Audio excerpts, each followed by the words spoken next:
ஓம் சக்தி. அவதார பெருமங்கள் விழா நாளில் நம் பக்தர்களுக்கு அருள் தரிசனம் தரும் குரு தெய்வம் ஒருமுறை தன்னை தரிசிக்க வந்த அமெரிக்க வாழ் பக்தர்களிடம் பாதம் பார்த்தவனின் பாவம் பறித்தேன் பார்த்தீர்களா என்று கூறிய செய்தியை சக்தி ஒளியில் படித்த ஒரு இளம்பெண் கேட்ட கேள்வியை குரு அம்மாவின் பக்தர்களாகிய நாம் ஒவ்வொருவரும் நம் மனதுக்குள் கேட்டுக்கொள்ள வேண்டிய கேள்விதான்.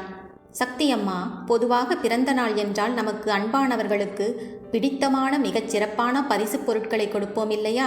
அப்படி இருக்க நம் வளர்ச்சியும் மகிழ்ச்சியும் பெருக அருள் செய்யும் குரு தெய்வத்தின் அவதார பெருமங்கள நாளில் அவர்களின் பாதத்தை வணங்கினால் நம் பாவங்களை போக்கிவிடுவார்களாமே. ஆக நாமெல்லாம் நம் பாவங்களைத்தான் ஆண்டுதோறும் குரு தெய்வத்திற்கு பரிசாக சமர்ப்பிக்கிறோமா? எத்தனை பெரிய கொடுமை இது என்று கண்ணீர் மல்க கேட்டாள். ஒரு கணம் அந்த வார்த்தைகளை கேட்டு திகைத்து போனேன். அம்மா, இத்தனை சிறிய பெண்ணுள்ளம் நினைத்து வருந்தும் இந்த எண்ணம் ஆண்டுகள் பலவாக உன் அருளையும் ஆசியையும் முந்தி வந்து பெற்றுவிட வேண்டுமென்று துடிக்கும் எங்களை போன்றவர்கள் ஒரு நாள் கூட சிந்தித்து பார்க்காத கேள்வியல்லவா இது? எனினும் அந்த இளம் பெண்ணிடம் ஒரு தாயின் இடுப்பிலிருந்த குழந்தை மலஜலம் கழித்து விடுகிறது, அதோடு அழவும் செய்கிறது. அப்போது அந்த தாய் மனம் பதறிப்போய், ஐயோ என் பிள்ளைக்கு என்னவாச்சுன்னு தெரியலையே என்று தவித்து போய், என்ன செல்லம் என்னாச்சு என்று குழந்தையை ஆறுதல் படுத்தியபடியே அதன் உடலை சுத்தம் செய்து தட்டி கொடுத்து அதன் அழுகைக்கான காரணத்தை அறிந்து தீர்க்க முயற்சிப்பாள் இல்லையா?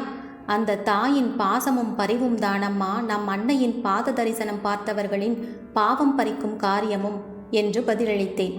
என்றாலும் நம் குரு தெய்வத்தின் பாதத்தில் நாமெல்லாம் சமர்ப்பிக்கும் பரிசு பொருட்கள் எதுவாக இருக்க வேண்டும்?